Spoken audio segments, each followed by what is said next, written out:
lifting up Jesus, opening his word from Australia, Denmark, Israel, Japan, New Zealand, Northern Ireland, Republic of Ireland, Singapore, South Africa, United Kingdom, Thailand, the Philippines, United States, and throughout the world. You're watching Moriel TV. Okay, can we just go back and do it? I just want to add something. Okay, we're rolling.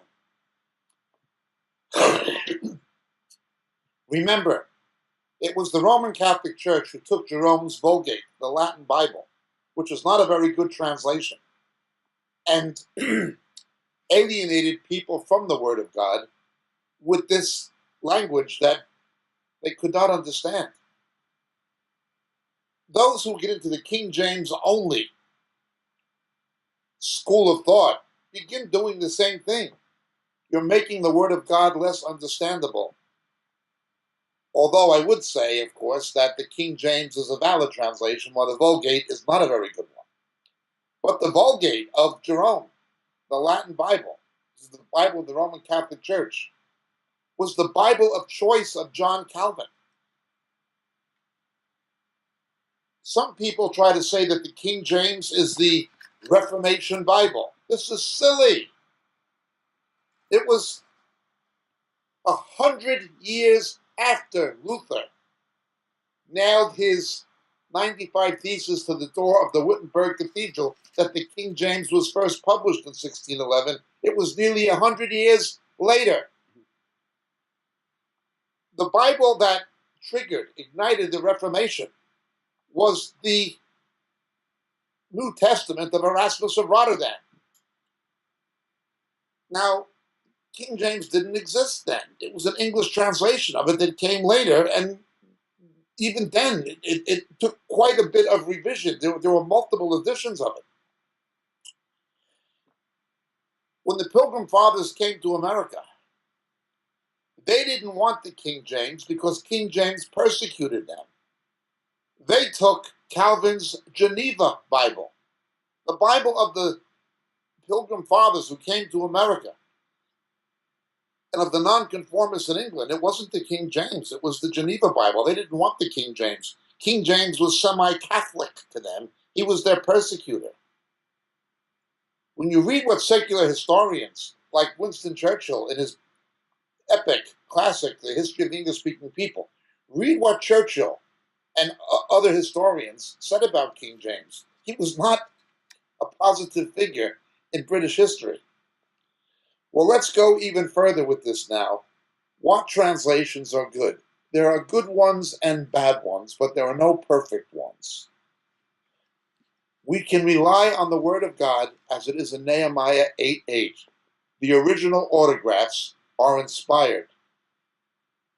The closer something is to the original meaning of the original language, the better it is. The New American Standard is a valid translation. The New English Version, NEV, not NIV, but NEV, is a very good translation. Because a version will highlight something or italicize something or footnote something with a number and will say, not all manuscripts can contain this verse. That does not mean that it's omitting those verses. It's simply trying to be faithful to the manuscript record that we have. But the King James ignoramuses will say, see, it takes it out of the Word of God. No, it doesn't. It simply italicizes it and footnotes it, saying not all manuscripts contain it, or that it's only in the Dead Sea Scrolls or something of that nature. But they have two standards. There are plenty of things that are italicized in the King James, that the King James interpolates.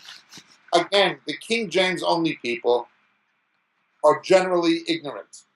And the only thing worse than an ignorant person who pretends he knows something that he doesn't is when they become so adamant about it and so absurd that even when you show them from the original languages that's not what it means, they will still hold on to it. This is ridiculous. These are people of low intelligence or something. I don't know what's wrong with them. There's obviously a spiritual pride. When you show them this is not in the Textus Receptus, this is not even in the Masoretic, the King James gets it wrong, they'll go with the King James. There was one heretic, now on his third marriage, Peter Ruckman, who's a white supremacist. He's a racist. He actually, from the pulpit, has referred to black people as niggers. He's a racist. He actually used that word in church from a pulpit, talking about black people, and there are black believers. Peter Ruckman, again on his third marriage, I was listening to his tape trying to justify his multiple divorces and remarriage. And he said, at no time will I refer to the original Greek or Hebrew for the simple reason that when someone deviates from the King James, they go into error. He's into error. He's into immoral living based on his error, which you can only somehow get from twisting the scriptures. But that's what he does. Yet he's a hero to some of the King James only people. Peter Ruckman said that additions to the King James Bible not found in the original Greek and Hebrew.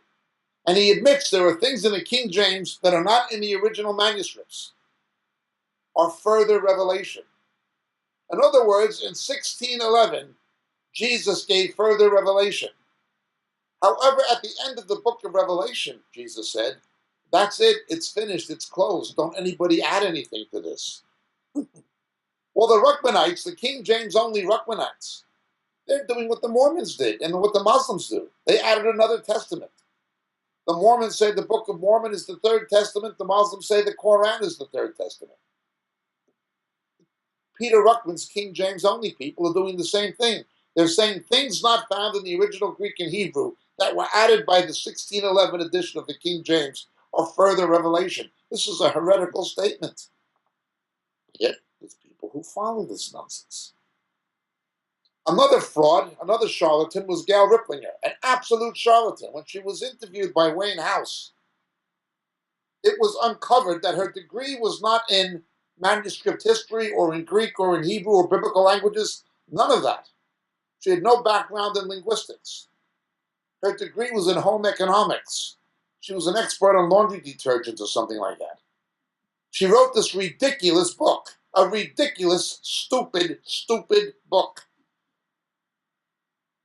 She cannot even read Greek or Hebrew herself. She's a complete charlatan, debunked as a phony. But people will still follow it and believe it.